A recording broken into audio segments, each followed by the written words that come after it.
주야로 묵상 오늘은 창세기 15장 7절에서부터 21절까지의 내용을 함께 살펴볼 텐데요.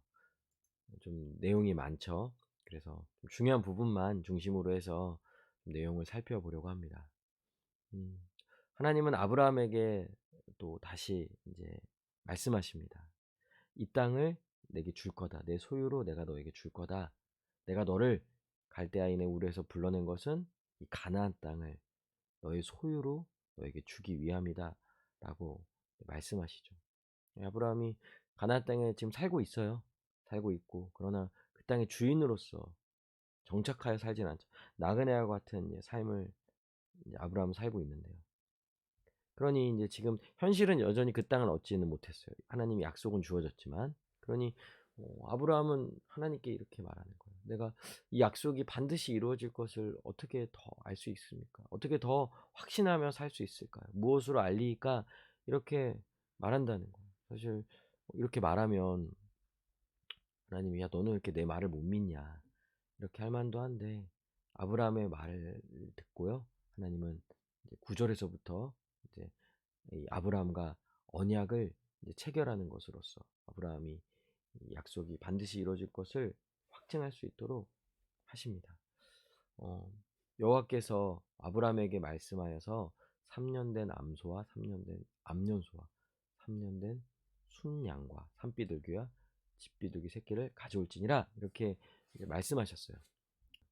언약을 체결할 때 어떻게 했냐면요, 짐승을 준비하고, 이제 3년 된이라는 거는 당시 제사에 드려졌던 제물들인 거예요. 이 제물들을 준비해서 중간을 쪼개고요, 이제 서로가 이제 그 약속을 하는 당사자끼리 이 짐승 위를 왔다 갔다 하면서 이제 저주를 선언하는 거예요. 내가 이 약속을 지키지 않으면, 내가 너에게 한 약속을 지키지 않으면은 나는 이 짐승처럼 쪼개져 죽을 거야. 이렇게 맹세를 한다라는 거죠. 물론 이제 죽겠다는 말이 절대 아니에요. 그만큼 반드시 약속을 지키겠다라는 거예요. 그 마음을 표현해 주는 거예요. 드러내 주는 거예요. 저주를 내리면서까지도, 왜 반드시 지킬 거니까 저주가 없겠죠. 예, 그러니까 얼마든지 또 저주를 내리는 거와도 같은 거예요. 그러니까 반드시 지키겠다라는 거예요. 이 약속을 준행하겠다는 거예요. 근데 하나님이 지금 아브라함과 이제 이와 같은 언약을 체결하신다라는 거예요.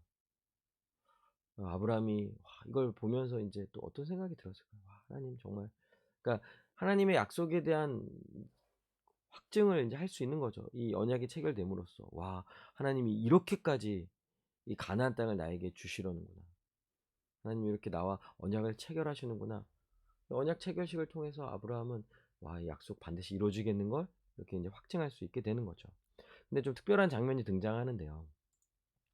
어 지금 보니까 아브라함이 인제 언약을 체결해야 되는데 인제 잠이 들어요. 이제 하나님이 아브라함을 잠들게 하셨어요. 그리고 뭔가 특별하게 하실 말씀이 있는 거예요. 어 하나님께서 아브라함에게 말씀하시되 "너는 반드시 알라. 내 자손이 이방에서 계기되어 그들을 섬기고 그들은 400년 동안 내 자손을 괴롭히리니." 여기서 인제 그 자손은 인제 이스라엘 민족을 말합니다. 이스라엘 민족이 애굽에서 인제 애굽 왕을 인제 섬기게 되는 거죠. 400년 동안이라는 게 실제로 인제 이스라엘이 애굽에 지내던 기간과 딱 맞진 않아요. 근데 400 년은 대강의 기간을 말하는 거고요. 분명한 것은 이제 아브라함의 후손이라 할 수 있는 이스라엘 민족이 애굽에 내려가서 그들의 종이 되고 노예로서 고통받으며 살아가는 것을 우리는 이후에 그 출애굽 사건, 출애굽을 통하여서, 출애굽기를 통해서 우리는 인제 알 수 있는 거죠. 근데 하나님은 인제 그 애굽을요 이제 심판하시겠다라고 약속하고요. 애굽에서 종노릇하며 살아갔던 아브라함의 후손들이라 할 수 있는 이스라엘 민족은요, 그 애굽 땅을 나오게 되죠. 그냥 나오지 않고요, 큰 재물을 이끌고 나와요. 그러니까 애굽을 나올 때 애굽 사람들로부터 막 도망 나오거나 몰래 나오는 게 아니에요. 당당하게 나왔고요. 또 요구합니다. 오히려 그들에게 갖고 있는 소유를, 인제 필요한 것들을 애굽 사람들이 요구하죠. 애굽 사람들은 제발 나가 달라고 부탁하는 입장이다 보니까 인제 이스라엘 사람들에게 자신의 재물을 이제 줍니다. 그러니까 아브라함은 인제 장수하다가 평안히 조상에게 돌아갈 것이다. 그러니까 지금 이 사건들은 인제 아브라함은 인제 보지는 못하겠죠. 예. 아브라함이 죽고 난 이후에 이루어질 일들인 거예요. 네. 아브라함 훨씬 지나서 이루어질 일들이니까 아브라함이 당대 살아있는 동안은 인제 보지 못한다는 거. 근데 생각해 보면, 그러니까 아브라함이 이 땅을 결국 인제 얻지는 못할 거예요. 왜냐면 그 아브라함의 후손들도 이제 애굽에 들어갔다 다시 가나안 땅에 돌아오고 하는 이 과정을 봤을 때는요. 그러니까 가나안 땅을 인제 확실히 이제 얻지는 못한다라는 걸 인제 아브라함도 알게 될 거예요. 근데 분명한 것은 어 이 과정을 지금 설명해 주시면서 하나님이 아브라함에게 하시고자 하는 바가 있는 거예요. 어 "내 자손은 4대 만에 이 땅에 돌아오리니." 예, 다시 돌아올 겁니다. 4대 만에 돌아오는 거. 400 년이 지난 이후에 인제 애굽에서 다시 가나안 땅으로 돌아올 거예요. 근데 다시 돌아오면 그때는 그 땅을 인제 얻게 되는 거죠. 실제로 인제 이스라엘 민족은 가나안 땅을 인제 얻게 되는 거죠. 근데 왜 그런 인제 기간이 인제 필요했냐라는 거예요. 왜 지금 바로 이 땅을 주시지 않냐. 그것은 아모리 족속의 죄악이 아직 가득 차지 아니하였기 때문이라고 하나님 말씀하세요. 그 말은요, 지금 가나안 땅에 살고 있는 아모리 족속, 또 그 많은 족속들이 있어요. 결국 하나님이 아브라함에게 가나안 땅을 주시겠다라는 것은요, 이 땅을 심판하시겠다라는 거예요. 이 땅에 살아가고 있는 악한 자들을 다 몰아내시겠다는 거예요. 그리고 이 땅을 아브라함에게 주시겠다라는 의미인 거죠. 그런데 아직 그 아모리 족속의 죄악이 가득 차지 않았다라는 거예요. 그러니까 하나님이 아모리 족속과 가나안 땅에 사는 이제 족속들을 심판하시는 때가 있는 거예요. 그때에 이르기 전까지는 아직 그 땅이 이제 아브라함과 그의 후손에게 주어지지는 않는 거죠. 그러니까 하나님이 가나안 땅을 아브라함에게 바로 주시지 않는다라는 것은 하나님이 능력이 없어서가 아니에요. 그럼 우리가 아브라함의 전쟁 사건을 통해서도 보았잖아요. 동방 연합국을 완전히 쳐 부수는 이런 모습들. 하나님은 뭐 그 즉시 바로 하십니다. 그러나 하나님의 어떤 이 역사를 이끌어 가신 주관해 가시는 가운데 하나님의 뜻이 있는 거예요. 또 하나님의 때가 있고요. 그러나 분명한 것은 하나님은 주세요. 주실 수 있는 능력이 있으시고요. 반드시 주시는 분이라는 거예요. 근데 더 놀라운 것은 여러분 17절에 나오는 장면인데요. 원래 아까 제가 얘기했잖아요. 서로가 인제 언약을 체결할 때는 쪼갠 짐승 위에 서로가 쌍방간에 서로 왔다 갔다 해야 되는데, 여기 보니까 화로가 보이며 타는 횃불, 이거는 하나님의 임재를 상징합니다. 하나님이요, 홀로 짐승 위를 왔다 갔다 하신다는 거예요. 그러니까 아브라함도 같이 왔다 갔다 해야 되는데 하나님만 왔다 갔다 하신다는 거죠. 이것이 의미하는 바는 지금 이 약속은요, 일방적인 약속이에요. 은혜로운 약속이라는 말의 의미인 거예요. 무슨 말이냐? 아브라함이 설령 또 아브라함의 후손들이 이 약속을 준행하지 않는다 하더라도 이 약속은, 이 언약은 파기되지 않는다라는 거예요. 그러니까 계약을 이행하는 그 모든 의무를 하나님이 홀로 다 하시겠다는 거예요. 그리고 언약을 지키지 않으면 받아야 될 저주도 다 받으시겠다는 거죠. 그러니까 원래는 안 지킨 사람이 받아야 되는데 안 지킨 사람은 상대방인데 그 저주까지도 다 감당하시겠다라는 거. 여러분, 계약 조건에 이런 불리한 계약이 어디 있습니까?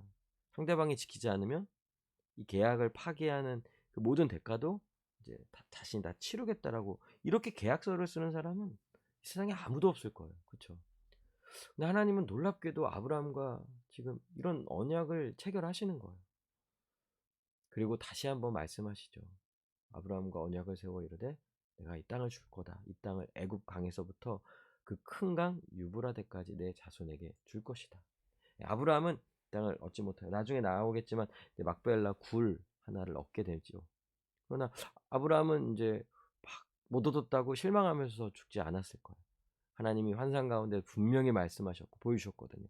지금 내가 당장 못 얻는다 할지라도 하나님의 섭리 가운데서 하나님의 어떤 계획하신 바대로 일이 이루어지고 있는 것이고, 결국 아브라함의 자손, 나의 자손들은 이 땅을 얻게 될 거야 라는 것을 이제 알게 되었으니까. 뭐 아브라함이 살아생전에는 보지 못했다 하더라도 하나님의 함께 할 때 천국에서 하나님 보좌, 그 하나님 계시는 곳에서 이 모든 것이 이루어지는 과정을 아브라함은 다 보았을 거예요. 그래서 결국 하나님은 그 땅의 모든 족속들을 심판하시고 몰아내시고 그 땅을 아브라함의 후손들에게, 자손들에게 줄 것을 이제 약속하십니다. 이 언약을 체결하시는 것이죠. 어 여러분, 우리는 약속의 성취를 확증해야 돼요.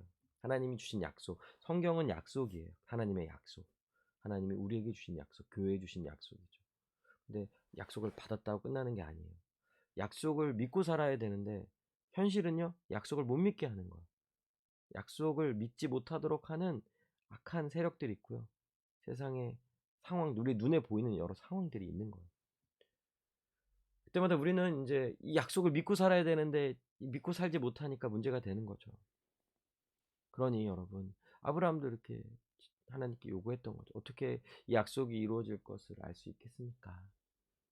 근데 하나님은 어 이미 약속하신 걸로 충분한데도 언약을 체결하시는 모습을 통하여서 아브라함이 하나님이 하신 약속을 더 굳건히 믿고 확증하며 살아갈 수 있도록 하나님은 이 언약을 체결하신 거예요. 그러면 우리는 이제 어떻게 합니까? 날마다 말씀을 통하여 하나님의 약속이 반드시 이루어질 것을 이제 계속 확증해야 하는 거예요. 우리가 성경을 보는 이 목적이 여기 있는 거죠. 하나님의 약속을 다시 한번 확인하고, 예. 와, 계약서의 내용을 보는 거죠. 와, 이런 혜택을 내가 받아 누리겠구나. 내가 장차 받을 것이 이런 거구나. 근데 놀랍게도 이것이 반드시 이루어질 것을 이제 확증하면서 기다리는 거죠. 이 약속 반드시 이루어져 라는 이런 확신이 있으면 어떻습니까? 좀 현실에서 왠지 그러지 않을 것 같다는 약간의 느낌과 상황이 있다 할지라도 거기에 영향받지 않겠죠? 약속이 반드시 이루어질 것을 믿고 담대히 살아갈 수 있는 것이죠. 여러분 말씀을 통하여서 하나님의 약속을 더 확증하세요. 그래서 나에게 반드시 이루어질 약속이야. 하나님의 약속이야. 이런 확증이 매일매일의 삶 속에서 필요한 것이죠. 하나님의 언약은요, 하나님이 아브라함과 맺고 또 우리와 맺은 이 언약은 은혜의 언약이에요. 결코 실패하지 않는 언약인 거죠. 하나님은 언약을 지켜서 홀로 맹세하셨어요. 죄인으로 인하여 언약이 성취되거나 취소되지 않는 거예요. 하나님은 반드시 언약을 지키시고 준행하시고 오히려 죄인들이 받아야 될 이 언약의 저주, 언약을 지키지 않음으로써 받아야 될 저주까지도 하나님은 혼자 다 받으십니다. 그러니 여러분, 하나님과 이 언약을 맺은 자는요, 그냥 언약의 복을 받아 누리기만 하는 거예요. 그 언약을 지키시는 분도 하나님이시고요. 언약을 지키지 않음으로 받아야 될 저주까지도 하나님이 다 받으셨기에 맺기 때문에 하나님과 이 언약을 맺은 당사자는 어떻습니까? 그 언약으로부터 오는 복을 이제 받아 누리게 되는 거예요. 이것이 은혜의 언약이죠. 아브라함의 언약이고요. 우리가 지금 하나님과 이와 같은 언약을 맺은 자들이에요. 얼마나 감사합니까? 우리는 언약을 지키지 못하죠. 사실 이 언약은 파기될 만한데, 야, 넌 진짜 약속을 잘 안 지킨다. 너 관계 맺기 어렵겠다. 이렇게 할 만한 일들이 너무 많은데도 하나님이 우리와 맺은 이 언약은 은혜의 언약인 거예요. 네. 하나님이 모든 언약을 신실하게 지켜가시고요. 또 언약을 지키지 못했을 때 저주까지도 다 받으심으로써 언약이 계속 유효합니다. 계속 지속됩니다. 우리는 이 언약의 성취를 맛보는 은혜를 누리게 되는 거죠. 여러분, 우리가 어떻게 이 언약이 반드시 이루어질 것을 확신하며 이 언약이 성취될 것을 우리가 보증할 수 있을까요? 그것은 예수 그리스도와 성령님을 바라볼 때 가능합니다. 예수님의 십자가의 죽음은 죄인이 받아야 될 언약의 저주인 죽음을 대신 받는 죽음이셨어요. 그분이 그냥 죽으신 게 아니에요. 죄인들이 받아야 될 그 언약의 저주인 죽음을 대신 받으신 거예요. 예수 그리스도의 십자가를 바라볼 때 우리는요, 언약이 이미 성취되었음을 확증할 수 있어요. 하나님은요, 이미 예수 그리스도의 십자가를 통하여서, 그 죽음을 통하여서 언약을 성취하셨습니다. 그러니 여러분, 언약이 얼마나 은혜로운 언약인지를 우리는 예수님의 십자가를 바라볼 때 알 수 있고, 십자가를 바라볼 때 이 언약이 반드시 이루어질 거라는 것을 확증할 수 있는 거예요. 그리고 더 나아가서는 성령님은 이제 그 약속을 보증하여 주시죠.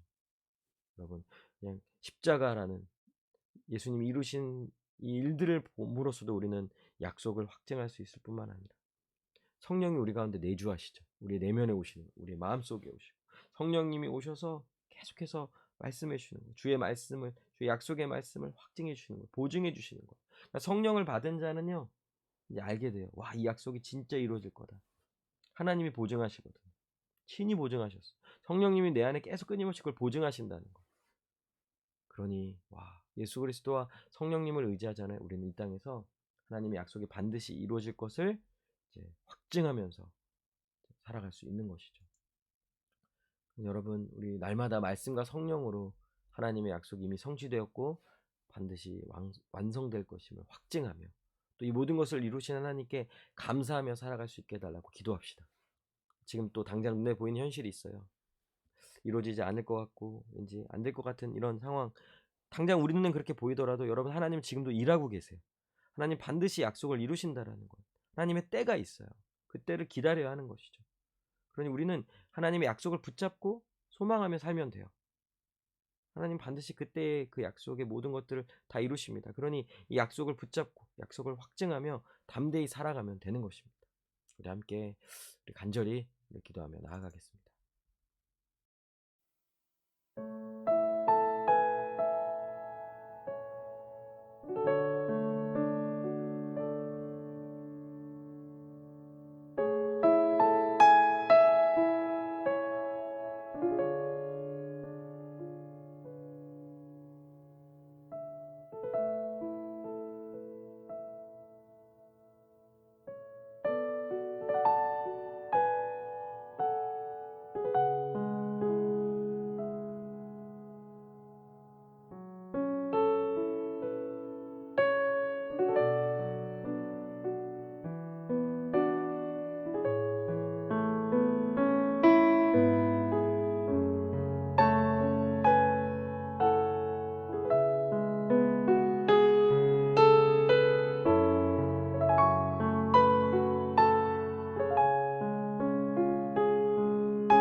기도합니다. 하나님, 날마다 주님의 약속을 확증하며 반드시 이루어질 것을 확증하는, 또 믿고 소망하는 그런 삶을 살아가는 저희 모두가 되게 하여 주시옵소서. 예수님을 바라봅니다. 성령님을 의지합니다. 하루하루의 삶에서 날마다 십자가에 달리신 우리 주 예수 그리스도를 바라보며 또 우리 가운데 임하신 이 성령님을 더욱 의지함으로 주님의 약속이 반드시 이루어질 것을 확증하는 삶을 살기를 원하오니 주님 은혜를 베풀어 주시고 우리 가운데 함께하여 주시옵소서. 감사하며 예수님의 이름으로 기도합니다. 아멘. 오늘도 주님 안에서 주님의 약속이 이루어질 것을 확증하며 살아가는 그런 귀한 하루 되기를 바랍니다.